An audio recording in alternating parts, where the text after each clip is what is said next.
கன்னியாகுமரி கடலில் திடீரென நீர்மட்டம் குறைந்ததால் விவேகானந்தர் மண்டபத்திற்கான சுற்றுலா படகு சேவை தற்காலிகமாக நிறுத்தப்பட்டுள்ளது.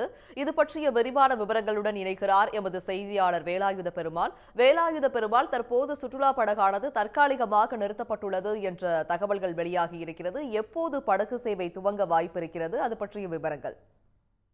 கண்டிப்பாக. அதாவது குமரி கடலின் நிலைமையானது தற்பொழுது ஒரு வார காலமாக நிலையற்ற தன்மையில் இருந்து வருகிறது.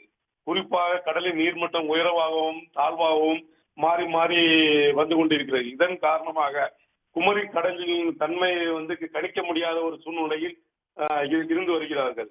இதனிடையே இங்கு குமரி கடல் நடுவே அமைந்துள்ள விவேகானந்த மண்டபத்திற்கும் மற்றும் திருவள்ளுவர் சிலைக்கும் சுற்றுலா படகில் நேரில் சென்று கண்டு ரசிப்பதற்காக உலகின் பல்வேறு பகுதிகளிலிருந்து தினந்தோறும் பல்வேறு சுற்றுலா பயணிகள் வருகை தருவார்கள்.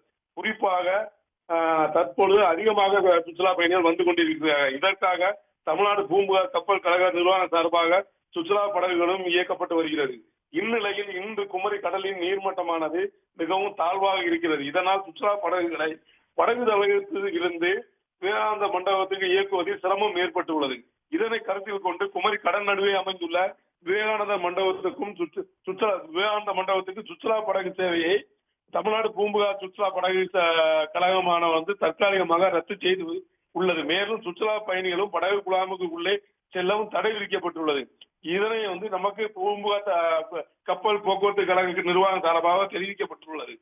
இருந்த போதிலும் கடலின் நிலைமை சற்று சீரானவுடன் படகு சேவையை மீண்டும் துவங்குவோம் என்றும் கடலின் நிலைமையின் தன்மையை பொறுத்தே சுற்றுலா படகு சேவை துவக்கப்படுவது நிறுத்தப்படுவதும் அறிவிக்கப்படும் என்றும் சுற்றுலா பயணிகளுக்கு பூம்புகார் கப்பல் போக்குவரத்து கழக நிர்வாகம் சார்பாக தெரிவிக்கப்பட்டுள்ளது. விவரங்களை வழங்கியமைக்கு நன்றி வேலாயுத பெருமாள். உடனுக்குடன் செய்திகளை தெரிந்து கொள்ள சன் நியூஸ் பெல் ஐகானை கிளிக் பண்ணுங்க.